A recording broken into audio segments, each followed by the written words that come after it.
I'm going to share with you my chicken coop setup as well as my chicken run setup. Here on our property we use permaculture chicken, where our chickens feed our garden and our garden feeds our chickens. They work well together and you're going to see that process unfold in today's video. I'd first like to zoom out a little bit and show you what the process looks like farther away. As you can see, there's chickens over here to the left, garden over here to the right. They're adjacent to one another, so that all of the garden scraps can go in the chicken run and all of the chicken compost at the end of each season can go into the garden. The chicken run we have here is 24 feet by 24 feet. We currently have 19 chickens and 3 different breeds. If you've been following this channel for a while, you know that we like to use natural limbs as posts, either for fencing or for trellising up our garden crops. There were occasions where we would use T-posts, and that's because we had them on hand. And the fencing, by the way, is 5-foot fencing. That's important because we used to have 4-foot fencing and chickens could fly over. As soon as I upgraded to 5-foot fencing, we didn't have any chicken fly out of the run. This is just a simple latch system with a carabiner, just to make it a little bit more difficult, especially because my young children don't know how to use this yet, and I don't want to come home to the door being open and all of the chickens being let out of the chicken run. So you pop that open this up, and now you can walk in, remembering to shut the door behind you, of course. And this is what our chicken run looks like while you're inside of it. So throughout this video, you're going to see that every single thing serves a purpose. Nothing is here by mistake, and I'm going to explain the process of each individual thing inside our chicken run. Everything down on the ground here is either wood chips that we get for free or leaves that we get for free on our property.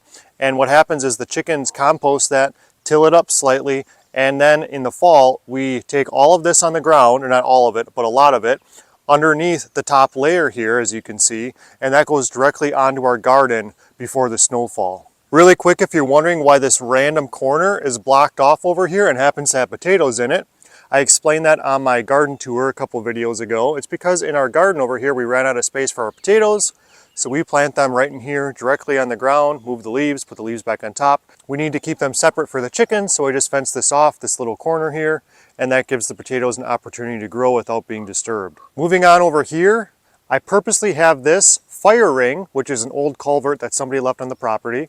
We've used it as a fire ring, I've used it as a raised bed garden, but now we're using it as a chicken composter, because chickens, as they till and as they move things around, when they scratch, they spread things out everywhere. All of this stuff in here was in little piles. I purposely put it in piles. Chickens love piles, and what they do is when you find a pile, they're gonna flatten that out and make sure every single thing in the pile gets investigated. I do the same thing here. All of our kitchen scraps go in here. I start putting leaves and wood chips and organic matter. They're going to poop in here, they're going to scratch in here, the food's going to break down, and this is going to let us get compost a lot sooner than waiting for the 6 to 8 month process that you need for this compost to break down. By having it in a fire ring, they can only spread it so much. Then on occasion, what I do is I come in with a pitchfork. I'll lift this up a little bit.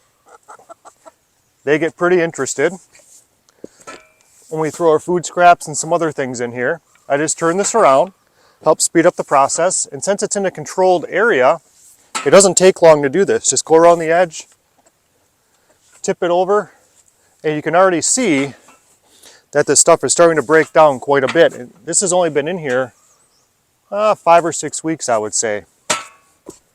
You can see those worms right there, also helping to break things down. Look how fast they come in here and start looking for food. They love piles, they love disturbance. They'll jump right in here the second you start moving things around. In addition to using food scraps in our little composter right here, we also use black soldier fly larvae from Grubterra. Grubterra is a company that cares a lot about the environment. They send really great products around to different people with their homesteads because it gives you healthier chickens, it's supplemental food, it also gives you thicker eggshells. Grubterra, this product right here with the black soldier fly larva, has 75% more calcium than mealworms. When we add this to the little composter right behind me, you're going to see the chickens just go wild for this product. It's a really great thing because it offers chickens an alternative to their typical food that they receive, either from our kitchen scraps or on the ground or in their feeder. If you'd like to use this product yourself, I'll put the link down in the description, and you can also get a 10% discount at the Grubterra website using TWH10 That's TWH10 if you want to check out this product yourself. Okay, let's start talking about this chicken coop right here. I'm just going to explain everything as I saw it when I was designing it, coming up with ideas, looking for ideas online, why it works, why it's practical, and we're just going to break every single thing down that you see right here in this shot. This chicken coop is 4 feet wide and it's 5 feet long from this corner to that corner over there. That's important because the roofing on top of the chicken coop was extra roofing that we had from a porch I was putting on our house, and it was 6 feet wide and 6 feet long this way. So we had to build something that would fit underneath that roofing. Because we live in Wisconsin, we get a lot of snow. If you didn't know that, chickens really hate the snow. I decided to build what would look like, and basically is, a lean-to right here. This lean-to comes out from the chicken coop about 8 feet. It's the same metal on here, which is actually really nice metal roofing, by the way, that we have on our house. What happened was we had extra panels from our house when I put the roof on years ago. These were just sitting on the north side of our property, not being used. I cut them to the appropriate size, snapped them together. It has two purposes. One, it gives them more shade and protection from rain, weather, that sort of thing, but it also helps protect them from aerial predators. If you take a gander, we have a lot of mature trees around here where aerial predators, eagles, hawks, owls, like to sit and perch. These posts are just from an oak tree down by the river on our property that I cut specifically for this reason. I just used a 2x4. None of this is treated. It doesn't have to be because it's not making ground contact. Connected it underneath like this with a little bit of blocking for stability. And it was kind of like creating a deck or something, right? Because you've got joist hangers right here and it goes across. It's actually mounted above where we've got ventilation. We've got 2 windows for ventilation underneath here using 1/2 inch hardware cloth to keep out predators. This used to look different before I put this lean-to on here.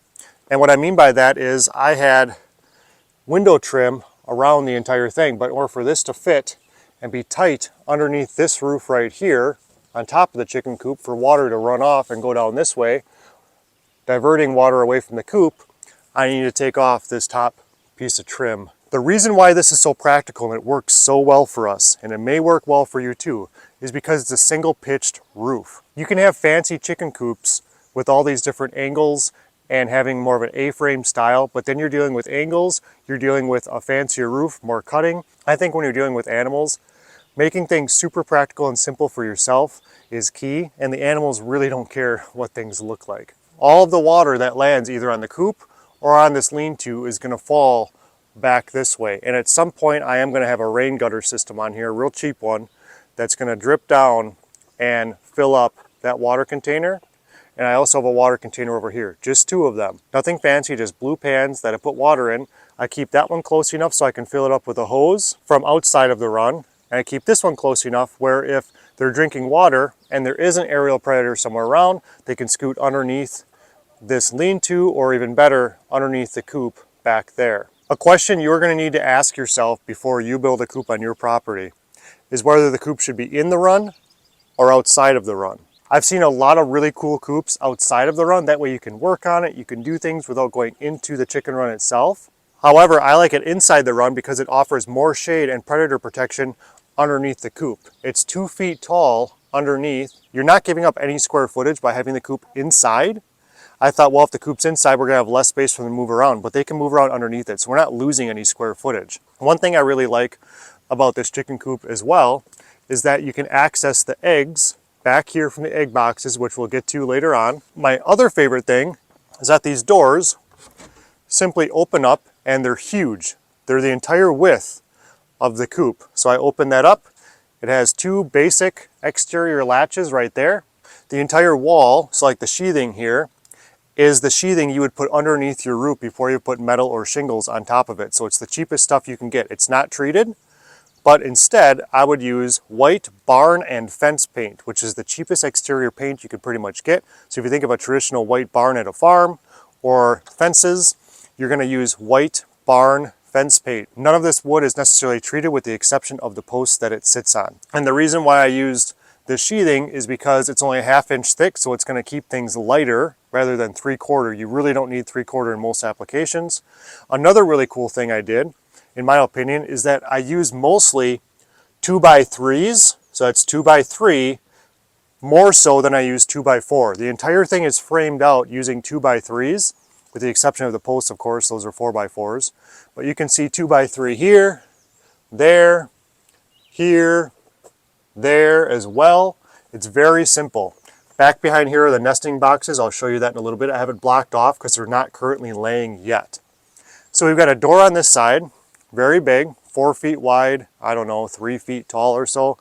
Basic latch. We had these from some other things on our property. Inside here, where they perch, you can see I've just got tree branches from the property nailed straight down into the framing on that side and that side over there, and everything underneath here is obviously chicken manure from when they perch in here at night, but also that is leaf mulch right there that collects and absorbs their poop and manure. So when you clean this out, it all falls down directly into the chicken run. Another benefit of not having your chicken coop outside of the chicken run. If this was outside of it, we would need to make sure we have a tarp or a wheelbarrow to catch all of that when we clean it out. Since we have a large door on this side, super practical, lots of room on the inside. We also have one on that side over there, which I'll show you in just a moment. But before that, I would like to show you how I put this piece of trim right here, and we do have this overhang up here, and obviously that prevents rain and things from getting into the coop. But I put this trim here. When we shut this door, if water were to be going sideways or something, it's going to catch up here, and this is all painted and caulked with exterior paint and exterior caulk, so the rain is not going to enter and go into the door, which would be up here. So it's just a little thing you can do to make things a little easier. We now have the other door opened, and you can see straight through. So cleaning this out is really simple. It's a super wide big door, plenty of space in there, but the idea is to take a broom and just push it out that side so it all lands over there. It ends up on the ground, chickens take care of it, turns into compost. A couple ways to do this. You can use a push broom, you can use a coal shovel like this, and kind of just start at one end, and the idea is to push through out the other end.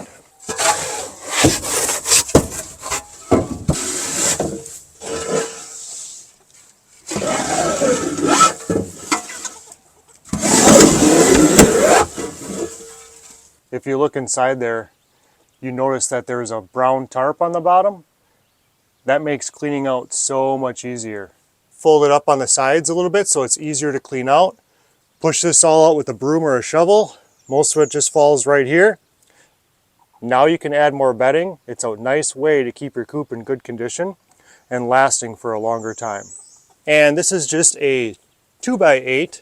This is treated because it touches the ground there, so I want it to last, just with little pieces of trim going up for the ladder. This chicken door right here is actually pretty nice. I wasn't sure how much I would like it, but I like the fact that it goes left and right rather than up or down, because you don't need to attach anything up there with a cord. It basically takes care of itself. It opens in the morning when I want it to, based on the time. It closes at night based on the time. You can also set it up for daylight hours.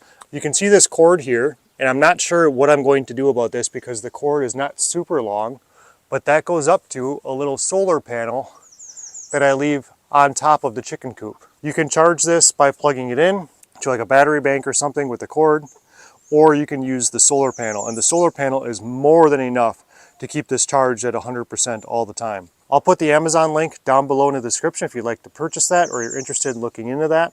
Again, it's relatively cheap compared to the other brands. I don't know how long it's going to last, but for the last couple of months it has served us very well, and we're super happy with it so far. Eventually we'll have to find a way to tidy up this cord. We added this 2x3 extra board laying around. This is also an opportunity for chickens to perch, and I put it on the inside of the posts so that when it does rain, if it's not raining super hard or super windy, they can still sit up here and perch. If the ground's super wet, which they don't prefer, they can be up here perching while it's raining, and it actually happens quite a bit. But one of the benefits, an additional benefit I should say, of having the coop inside the chicken run and not like in the middle, but actually tied into the edge here, is you can save a little bit of money on fencing. So this fencing runs along, and I have it stapled into the coop. So the back of the coop actually acts like a border or like a fence. Of course, in the bottom here, the fence continued underneath. I had to cut a separate piece because it's only 2 feet tall rather than 5 up to here Then I just used fence staples and stapled it right down. This nesting box is pretty beefy. It's pretty big. I framed it out in my garage when I was doing all the framing and everything. Again, we've got another vent up here, so we've got cross ventilation. If you look in there, you can see the other two vents on the opposite side of the coop. I wanted to make sure snow and rain would not get in. So the overhang of this roof is quite substantial compared to the other side. The other side, the overhang on the coop itself is about 4 inches, but it doesn't matter with that lean-to tied in there. Like that porch covering is basically what it is. On this side, we needed it for a couple of reasons. One, I didn't want rain and snow going into here. I also didn't want a whole bunch of it falling on the nest box. And it does fall a little bit, but again, I use white exterior paint. I have run into this problem right here, which I'm not particularly happy with. Again, there's some things I do need to fix on this coop, and this is certainly one of them right here. What happens is we get a lot of rainfall, and it causes issue here, especially this year because we've had way more rain than we're used to getting. It's been a really difficult spring here in Wisconsin. What I plan on doing is putting a thin sheet of aluminum, maybe the same color of the roof, which is charcoal gray, just so it matches, and just cutting it to this exact size of this nest box back here. Now here's the thing, with this nest box, it's not supported on the ground. It is completely supported by the coop itself when I framed it out. It's really big. What I mean by that is it's a very steep angle because I want any snow or any rain to immediately drip off of here. We also have the added benefit of that direction being south, so it should melt any snow that lands on here. I wanted it to be really steep. As you notice here, it's a lot steeper and bigger than most nest box covers that you see. We don't have any way to secure this yet, meaning there's no latch or anything, it's just on here by a weight. So to make this a little bit more secure, I will have to put a latch somewhere down here. At the same time, when we lift this up to eventually get eggs, hopefully within the next month or two, there's no way for this to stay up. So I may need to put a latch up here and up there so it stays, so you can do what you need to do down here in these nesting boxes. It's a very simple system. And you can see that board that separates the nesting boxes from the coop, simply because we don't want chickens going in here making a mess before they start laying eggs. Up on the top here, we have a couple layers of trim again, so that this board can fit underneath it. 2 layers of trim out from here, so this has more space to go up underneath. If any water hits here, it should go here and drip down, and it should not really affect the actual nesting boxes inside themselves, and the water just drips out this side. Because it sticks out a little bit past the roof, about 4 inches, you're getting a lot of rainfall that hits there and goes directly onto the ground. I knew that was going to happen. It's not a huge deal. But I also added this and had it stick out a little farther, so it would provide pretty good protection, especially around this area here where it's more vulnerable to get rain or snow inside the nesting box. Between these, I guess you can call them roof joists or rafters, whatever you want to call them for a coop, I did put 2x2 pieces of blocking, and that's what these are. These are 2x2s, so that it would make it a little bit more difficult for any predator to get in up there. I don't know if it matters that much, but because it's a corrugated roof, you've got more ventilation up here and every area where it's corrugated. And it makes it so that the chicken coop does not get too hot or too cold, because chickens cannot have moisture and they cannot have wind, especially in the colder months of the year. One of the nice things about having 2 large doors, one on either side, is when you need to reach a chicken, catch it, at night when they're more docile, clean this out obviously, or even I'm starting to get low on leaf mulch, so I had to purchase this, which is fine. But now I can put this in over here. I can put it in from the other side. We had some wasps building nests in here I had to get rid of, and they'd be hard to access from one side. So it's really nice having both doors. Using the deep bedding method is great because you're not only building compost, which builds your soil for your garden, your homestead, you don't have to clean it out as much, and you don't have the smell. If your chickens smell, it's not the chickens, it's the manure. You need more bedding. Mismanagement is not having enough carbon material like leaves, pine needles, wood chips, wood shavings like this. I'll probably end up using this entire bag in here. No problem, because I know it's going to get to good use. We can reach this side. Chickens will spread this out evenly, so you don't have to. But if you notice, there's larger manure buildup in certain areas. For example, underneath these perches, you want to keep more carbon material to absorb the manure on this side rather than the opposite side. And there you have it. A little thicker underneath the perches. Nice and clean for them now. Lock this up so they're nice and safe. And you've got a fully functioning permaculture chicken setup. Waters, composter with additional food, scraps, food and everything underneath here. You don't want their feed getting wet. Another benefit of the lean-to. Additional perch, automatic door by light or by time. Perch out here, just maybe a foot off the ground or so. Right next to the garden over here.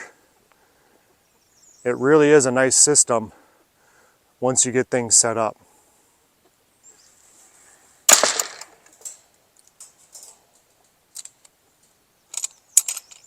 If you have any ideas on how I can improve this chicken setup, either with the coop, the chicken run, or both, please drop that in the comments below. I really appreciate you watching this video. Any links you're interested, check out those in the description below. I'll see you next time. Thanks again.